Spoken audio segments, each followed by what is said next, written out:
ಇದು ಮಾನ್ಯ ಮುಖ್ಯಮಂತ್ರಿಗಳು ಸಿದ್ದರಾಮಯ್ಯನವರು ಹೇಳಿರೋ ವಿಷಯ ಅಲ್ಲ. ಶ್ರೀಯುತ ಅನ್ವರ್ ಮಾನಪಾಡಿಯವರೇ ಹೇಳಿದ್ದಾರೆ.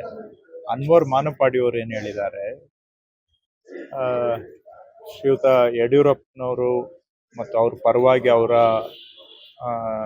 ಮಗ ಶ್ರೀಯುತ ವಿಜಯೇಂದ್ರ ಅವರು, ನೀವು 150 ಕೋಟಿ ಕೊಡ್ತೇವೆ ನಿಮಗೆ, ಈ ವಿಷಯ ನೀವು ಮಾತಾಡಬಾರ್ದು ಅಂತೇಳಿ ನನಗೆ ಒತ್ತಡ ಹೇರಿದ್ರು ಅಂತೇಳಿ ಅನ್ವರ್ ಮಾನಪಾಡಿಯವರು ಹೇಳಿರುವಂತಹದ್ದು. ಅನ್ವರ್ ಮಾನಪಾಡಿಯವರು ಬಿಜೆಪಿಯ ಒಬ್ಬ ಪದಾಧಿಕಾರಿ.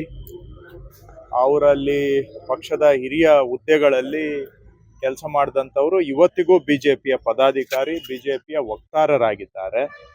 ಬಿಜೆಪಿ ಸರ್ಕಾರ ಇದ್ದಾಗ ಅವರಿಗೆ ಅಧಿಕಾರವನ್ನು ಕೂಡ ಕೊಟ್ಟಿದ್ರು ಬಿಜೆಪಿಯಲ್ಲಿ. ಹಾಗಾಗಿ ಬಿಜೆಪಿಯ ಒಬ್ಬ ಪ್ರಮುಖ ನಾಯಕ ಅನ್ವರ್ ಮಾನಪಾಡಿಯವರು ಹೇಳಿದ್ದು, ನಿಮ್ಗೆ ಬೇಕಾದ್ರೆ 150 ಕೋಟಿ ಕೊಡ್ತೀವಿ, ಈ ವಿಷಯವನ್ನ ನೀವು ಒತ್ತಡ ಮಾಡಬೇಡಿ ಅಂತ ಹೇಳಿರುವಂತಹದ್ದು.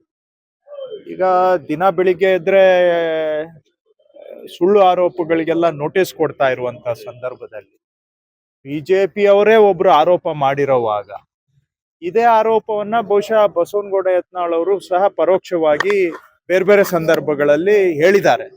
ಸೊ ಇಷ್ಟೆಲ್ಲ ಆರೋಪಗಳಿರೋವಾಗ ಸಿಬಿಐನವರು, ಇಡಿ ಅವರು ಏನ್ ಮಾಡ್ತಾ ಇದ್ದಾರೆ?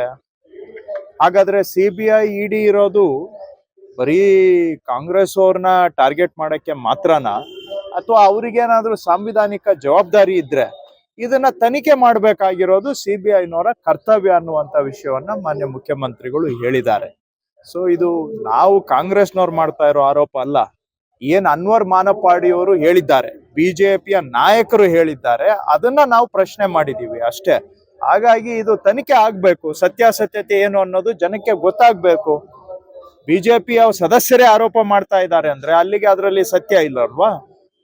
ಬಿಜೆಪಿಯವರೇ ಬಿಜೆಪಿಯವ್ರ ಮೇಲೆ ಸತ್ಯ ಇಲ್ಲದೆ ಆರೋಪ ಮಾಡ್ತಾರೆ. ಹಾಗಾದ್ರೆ ಇವೆಲ್ಲ ಪ್ರಶ್ನೆಗಳು ಉದ್ಭವಿಸ್ತವೆ. ಇದಕ್ಕೆ ಉತ್ತರ ಸಿಗ್ಬೇಕಾದ್ರೆ ಒಂದು ತನಿಖೆ ಆಗಬೇಕು ಅನ್ನೋದು ನಮ್ಮ ಎಲ್ಲರ ಆಗ್ರಹ.